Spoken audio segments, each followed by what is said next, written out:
Hi everyone, today I'll be presenting my research, which is Ideological Shifts in Higher Education, 6 stages of understanding and dealing with racism, homophobia, and ableism at the collegiate level. First things first, let me introduce myself. My name is Grace Marsh. I use she, her pronouns. I'm an undergraduate student at Grinnell College, which is located in Grinnell, Iowa. At Grinnell, I'm a sociology and psychology double major, and I'm originally from Salt Lake City, Utah. Before we dive into my research, I want to tell you a little bit about my background and what brought me to the 6 stages framework. So I was born and raised in a state with a very unique religious and socio-political climate. Conversations about race, gender, sexuality were typically taboo throughout my childhood. Whether it be in school or in my broader community, all these conversations were typically frowned upon. However, I was fortunate to have been raised in a household that was a little bit more progressive, unlike my peers. Because of this, I felt somewhat well-informed about issues relating to discrimination, but I was scared to speak out against it, because I didn't want to stand out or possibly lose friends who had different opinions and ideas. I opted to attend college outside of the state, as I hoped to maybe escape its closed-minded culture. So during my first year at college at Grinnell, I took introductory courses in sociology and psychology, some special topic courses like self and social change and feminist killjoys in U.S. history. These courses absolutely blew up my world. They made me realize I did not know as much as I thought I did about how discrimination operates in the U.S. My classes, along with my interactions with other students from across the world, really contributed to a meaningful shift in my ideological perspectives. And after being introduced to Dr. Magadz's 6 stages framework, I was able to clearly understand the shifts that had happened in my ideological understandings, and I was curious to see if other first-year students had similar experiences. So that's kind of what has led me to my current research, where I hope to investigate how first-year students at Grinnell College develop and transform their attitudes, perceptions, and behaviors towards racism, homophobia, and ableism over the course of an academic year. Utilizing Dr. Magadz's 6 stages framework, I hope to measure and understand these changes. At the beginning of the academic school year, I interviewed 10 first-year students at Grinnell College. 7 were women, 3 were men, 8 students came from 7 different states in the U.S., and 2 were international students. 5 were white, and 5 were people of color. 6 were straight, and 4 were part of the LGBTQ+ community. 6 did not have a disability, and 4 either had a past and or present disability. I asked questions relating to their attitudes, perceptions, and behaviors they had relating to racism, homophobia, ableism, to gauge their understanding of these forms of discrimination as they were entering college for the first time. After each interview, I placed the students in one of Dr. Magadz's 6 stages, and at the end of the year, I conducted similar interviews with the same students, but focused more on their experiences at Grinnell, and then I again placed them in the framework. After conducting initial interviews, it became pretty evident that none of the students I interviewed would be on the negative axis of the 6 stages framework, so all this research does take place on the positive axis, but each student had discrepancies and their standings in the stages. So overall, students placed highest for racism, followed by homophobia and ableism. So the higher stages in racism indicates continued relevance and an urgency of addressing racial inequity and promoting racial justice. Homophobia, a lot of students acknowledge that there had been progress in regards to homophobia, but discrimination against LGBTQ+ individuals persists. In ableism, people had the lowest understandings of this form of discrimination because it operates more subtly and is deeply embedded within social structures and norms. These initial findings underscore how familial and early social environments play a crucial role in individual ideology development. More specifically, it reveals how religious and cultural backgrounds impact ideological development. So, for example, some participants navigated tensions between their familial and religious beliefs and their evolving personal convictions about different groups of people. So, for example, Gabby, who is a Muslim woman, struggled with reconciling personal beliefs about the LGBTQ+ community with her ingrained cultural and religious norms that typically frown upon this community. Another strong influence that many students noticed was school curriculum. For example, many students in the U.S. were taught an extremely whitewashed version of the civil rights movement. They were taught about key figures like Martin Luther King Jr. and Rosa Parks, but were not taught about other figures like Malcolm X and James Baldwin. Moreover, the civil rights movement is often taught in a way that makes it seem like racism just ended in 1965, so many students grow up thinking that racism is just not that big of an issue anymore. Another profound influence is current events. Michelle, who is a white woman from Minnesota, reflected on her experiences after George Floyd was murdered in her hometown. She was in line at a grocery store, and a man approached her and a friend saying, yeah, we're just here hanging out on the bridge, stopping the rioters and looters, like they had guns. And this experience for her just made her really reflect on her previous beliefs. She was like, why do these people care so much about these riots and looters and not the innocent Black lives that are being taken away by the police? So, understanding the early experiences of these participants allowed me to understand why they held the values, attitudes, and perceptions related to equity and inclusion that they did. This allowed me to understand why they lay in the stage that they did at the beginning of the academic year. So looking here at the final results, you can see that on average there was an increase for racism, homophobia, and ableism, with ableism having the biggest jump. It is important to know that these are just averages. Some students had larger increases than others, and some stayed the same. And I would say that these progressions are a little bit smaller just because all of the participants did start on the positive axis of the 6 stages framework. So after completing final interviews, a few key themes emerged to me as reasons why these students believed they grew throughout the year. Primarily, they were curriculum, support networks, campus activism, and opportunities for self-reflection. So in regard to curriculum, Grinnell offers a wide range of courses that dive into social justice issues, diversity, and inclusion. These courses encourage critical thinking, critical engagement with complex social issues. And with that comes exposure to new ideas, new perspectives, and new ways of thinking. So students learn about historical and contemporary contexts of these issues and are able to engage with them on a deeper level, which deepens their understanding of these issues' systemic nature, as students commonly learn about the individual forms of, or like the individual level of discrimination, but don't understand the systemic nature of these many forms of oppression. And a lot of Grinnell students are international students. Students come from all over the world. And many students appreciate their international students because they get to learn about different cultures, different ways of life, and how different countries function. For example, one student who's from New Zealand but had lived previously, all over the world, he came to Grinnell and was able to learn a lot about U.S. and American culture, which he greatly appreciated. And he was able to have many conversations with his American peers, and it just created a great environment for learning and how these forms of discrimination function in different areas of the world.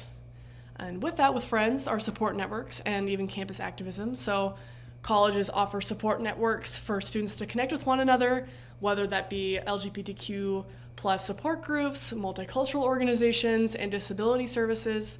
And these networks just really provide safe spaces for students to explore their identities and connect with others.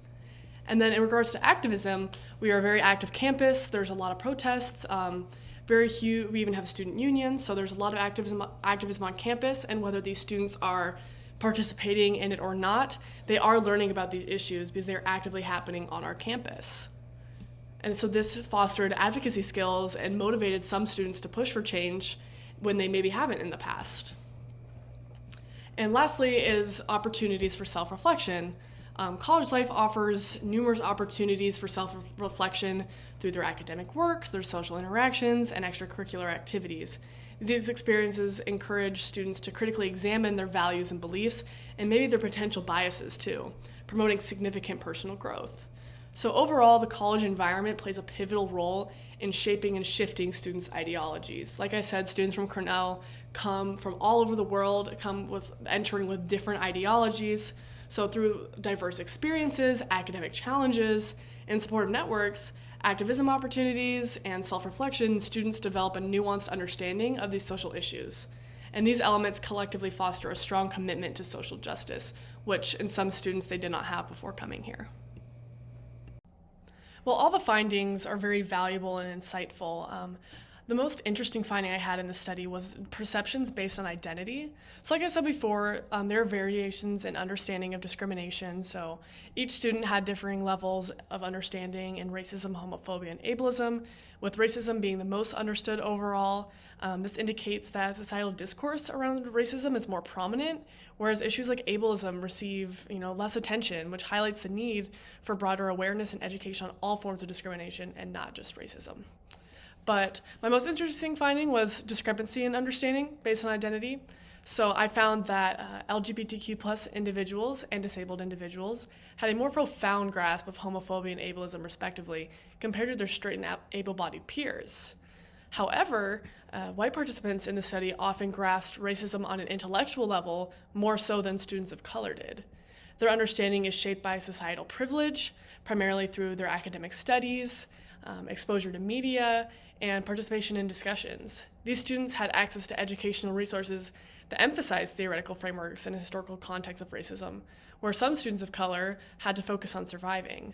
So one student named Rachel, who is a Hispanic woman from Texas, it said, I don't think we're focusing on those kinds of things. We're focusing more on money. We have to fight to survive for the next day. If you're secure and you have all your needs, then you can kind of move on to those bigger discussions. So this kind of highlights the difference between intellectual understanding and lived experience. So intellectual comprehension by white students, while detailed and informed, remains detached from the personal lived experiences of racism. Consequently, their engagement tends to be more analytical, lacking the emotional and psychological depth that comes from facing discrimination firsthand. From this, a key question arises. Does a theoretical understanding of racism make a difference in terms of one's ability to speak up and take action against discrimination? My research suggests that while theoretical understanding provides a foundation, it does not necessarily equate to action. Understanding racism, homophobia, or ableism on a theoretical level does not automatically translate into the ability to challenge these forms of discrimination effectively. As a matter of fact, Becca, a straight white girl from Iowa, who was the student with the highest intellectual grasp of racism at the beginning of the year, was often quiet when racism occurred when she was growing up. So, for example, she told me about how her family was watching the semifinal game between Iowa and South Carolina in the 2023 National Women's Basketball Tournament. She said that her uncle kept saying that the game was between it was with the white team versus the black team, and that he was very excited that Iowa, who was the white team, beat South Carolina, the black team. At this time, she realized her uncle's comments kind of had racist undertones, but she didn't want to call him out. She didn't want to, disturb, family dynamics. So this kind of provides evidence that sometimes even the most educated and privileged individuals may be less likely to speak out against racism. Despite understanding discrimination theoretically, there can be barriers to speaking out against racism or other forms of discrimination. During the first interviews at the beginning of the year, I asked the students, what are some reasons why you don't speak up when situations or occurrences of discrimination do occur? And these were just some of the things that they listed. Some people said, it makes me anxious. I'm scared. I don't want to be wrong. I don't trust the information I have. Maybe it's a conversation that they don't think they belong, or they don't, think it's their place to say anything. And one student, Peter, a white bisexual man from Missouri, said, what's the point if it's not going to change anything? He was reflecting on his opinions towards the Israel and Palestine conflict. He said, I don't really think that there's much of a need to be educated on an issue on the other side of the world that you can't actually change. None of these protests that happen now will do anything whatsoever. And he was referencing protests we were having on campus earlier this year that were asking the college to defund from organizations that were funding Israel. So these barriers must be addressed in order to foster a culture of active engagement and support for marginalized communities. Fortunately, some of these students were able to overcome some of these barriers. They said that their professors and the information in classes equipped them with the knowledge and confidence to speak out against discrimination when it occurs. So here are just some strategies that institutions and professors can use to overcome some of these barriers. And these strategies can be used for younger children all the way through college. So the first step is to offer courses that focus specifically on social justice and discrimination. It is important to teach students about powerful historical figures that typically whitewashed curriculum fail to discuss. While teaching students about MLK and Rosa Parks is a great start, educators should also be teaching their students about people like Marsha P. Johnson, Sylvia Rivera, Henrietta Lacks, and Audre Lorde. Teach your students about lesser-known history, but also teach them about how oppression operates in today's society. Classes are so often focused on the past that students believe that these issues stayed in the past and just aren't as prevalent anymore. Teach them about contemporary issues. Teach them about redlining. Tell them about the high rates of imposter syndrome among students of color in academic spaces. Teach them about gender socialization, and teach them about police brutality. Classes that focus on social justice in the past and present help students understand these issues and equip them with the tools to discuss them more confidently. Having nuanced class discussions about these issues is also vital, but I believe that incorporating some activities that teach students how to speak out against discrimination is even more helpful. For example, you can create safe spaces for practicing these conversations through activities like role-playing. This can help students feel more prepared and less anxious about speaking up in situations where speaking up is needed. Maybe have students take the Harvard Implicit Bias Test. Unpack common biases that privileged individuals may have. By taking well-developed courses on social justice and discrimination, students will build the confidence needed to engage in these important discussions. Next, ensuring access to mental health and support services. It's essential to promote counseling and mental health services to help manage the anxiety and stress that can accompany speaking out. Also facilitate support networks such as LGBTQ+ groups and multicultural organizations to provide safe spaces where students can find community and encouragement. And with this, building community and encouraging collective action. Building a strong sense of community is vital. Host regular events to foster connections and create supportive peer networks, and encouraging group actions in these events, encouraging collective responses to discrimination can help reduce individual exposure and make it easier for students to stand up together. Lastly, creating clear and safe reporting mechanisms could be really helpful. I think educational institutions could benefit from clear, anonymous, and confidential reporting channels for discrimination. Students need to know that they can report issues without fear of retaliation. Discrimination, whether intentional or not, often comes from professors and administration. Students often fear speaking out against professors because they think they will, lower their grade in the class. So prioritizing psychological safety will help build trust and encourage more students to come forward.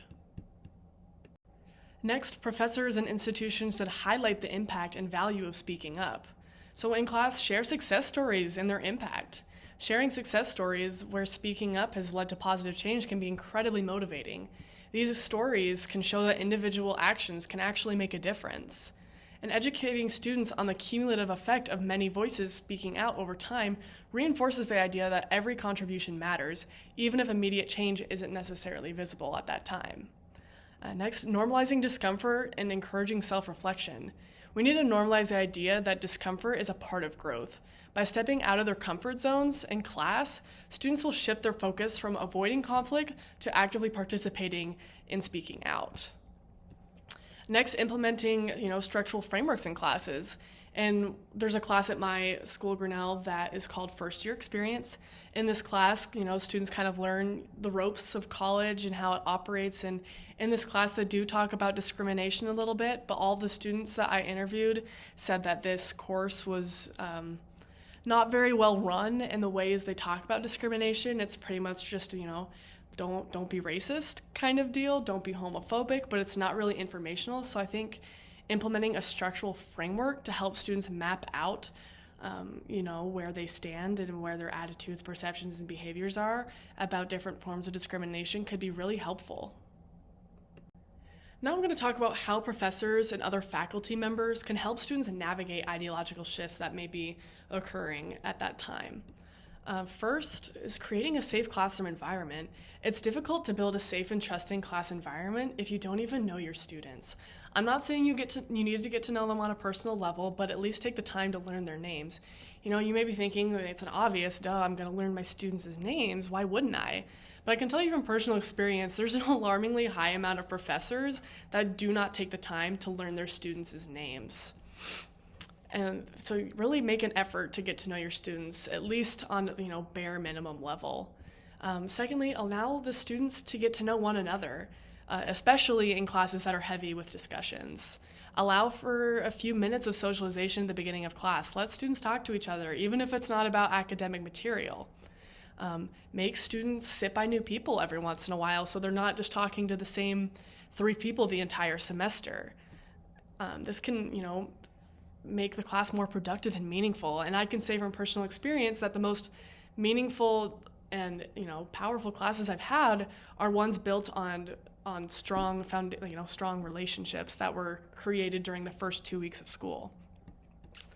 Next is setting ground rules for discussions. Make sure students know that all ideas are welcome.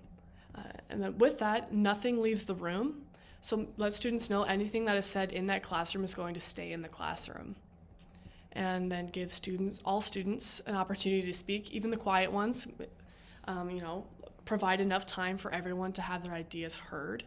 And because some students are a little bit quieter, have large and small group discussions. A lot of classes just have large discussions, and it's normally the same 3 students leading the discussion every day in class. So give some opportunity for small group discussions, because I find those shy students feel more comfortable speaking there, and then you can reconvene as a class. Next, do not cold call in class. And I know some professors are very adamant about doing this to make sure the students have, done their readings for the day and whatnot. But I can say from personal experience in talking to other students and the students I interviewed, they hate cold calls, and it only gives the students more anxiety. So having a class full of anxious students is not conducive to a safe environment. And lastly, let students call you out. Professors are also very susceptible to implicit biases, so it is vital to also engage as a professor in active self-reflection. Give students the opportunity to call you out when you're wrong, or maybe you do have a bias that you weren't aware of. Lastly, in regards to safe environment, is office hours. Encourage students to come to office hours, get to know the students, and let them know that you are there for them. And for example, at some institutions, you're not necessarily allowed to, speak about your personal beliefs. But one of the students I interviewed mentioned that one of his professors had a pride flag sticker outside of his office. And he, as a queer student, felt comfortable talking to him because he knew he was safe there. And then I also think implementing Dr. Magaz's 6 Stages framework could be really helpful. It can lead to tailored teaching and personal growth. The framework helps educators assess their own and their students' current attitudes towards equity and inclusion. First, know that each of your students will not be entering your classroom at the same stage within the framework. So understanding your own and your students' attitudes allows for tailored teaching approaches and personal development, from unawareness to leadership and promoting justice. And then structured and productive dialogue. The framework provides a common language and set of concepts to facilitate structured and productive discussions about discrimination, specifically racism, but can be applied to many forms of discrimination, which can create a more informed and engaged classroom environment. While the findings of the study are really valuable and insightful, I do think it's important to recognize the limitations. First, there was a very small sample size. I only interviewed 10 students, so the results are not necessarily generalizable. Next, Grinnell is very unique in the fact that it is a private institution. Private institutions in the US are allowed to teach about whatever material they would like to, whereas public institutions, whether that be elementary schools, middle schools, high schools, and colleges and universities, they are required to follow a specific set of guidelines in their curriculum. So, for example, in some states, teaching about diversity, equity, and inclusion is actually illegal. So Grinnell is very privileged in the sense that they can teach about these issues. Lastly is desirability bias. While I was able to see through potentially performative language from some of the students I interviewed, there is potential they were not sharing all of their experiences with me, or were not completely transparent about those experiences. However, there are some really cool implications of the study. So the findings highlight the value of integrating structured frameworks like Dr. Magaz's 6 Stages framework into curriculum. So integrating this framework into curriculum can have a large role in facilitating deeper understanding and critical thinking about racism, homophobia, and ableism among students. The research underscores the need for colleges and universities to develop and implement policies and programs that actively promote inclusivity and support students in confronting and addressing discrimination in their daily lives. But ultimately, theoretical knowledge and awareness alone will not help students overcome barriers to speaking out. So personal lived experience, empathy, and compassion are crucial for taking meaningful action and calling out injustice on an individual level. But educators can help foster empathy and compassion by elevating marginalized voices, prioritizing personal narratives, and acknowledging the limits of academic understanding compared to lived experience. By doing this, they can help students become more empathetic and effective allies in the fight against racism, homophobia, and ableism. As far as future directions go, I think exploring the effect of 4 years in college could be very interesting. As we can see, the effect of 1 year is very profound, so I think seeing how 4 years in college affects people's ideologies would be very interesting. I also would love to explore students' perspectives in different states, in different countries even, just to see how things differ across the country and the world. And then I think, too, looking at the impact of specific intervention methods would be super interesting, just to see what methods, discussions, activities can lead to, potentially higher jumps in the 6 stages. And then lastly, I think it would be interesting to explore whether understanding a certain form of discrimination can equate to action in that area. I touched a little bit on this in my work, but I would love to dive deeper into this. To wrap things up, I'll go over the 4 key takeaways from this research. First is the impact of early experiences. Familial, religious, and cultural backgrounds significantly influence students' initial attitudes towards racism, homophobia, and ableism, leading to either challenges in reconciling these early beliefs with new perspectives or eagerly embracing them. Next is the transformation through college environment. The diverse and inclusive environment of Grinnell College played a crucial role in enhancing students' awareness and understanding of discrimination. Exposure to diverse perspectives and critical discussions on social justice issues facilitated a shift towards more inclusive ideologies. Next is variations in understanding and advocacy. Students exhibited differing levels of understanding of discrimination, with white participants having a more intellectual grasp of racism, while LGBTQ+ and disabled students had a deeper, more personal understanding of homophobia and ableism, although overall many hesitated to speak out against discrimination in their daily lives. Lastly, professors and institutions can make a difference. Professors can advocate for students when students cannot advocate for themselves. And they have the ability to spark ideological transformations in their students, which cannot go unnoticed. Thank you so much for listening to my presentation. I am so sad I cannot be there in person with you all, but I really hope you're enjoying the conference. And if you have any questions about my research, please feel free to shoot me an email, and have a great day.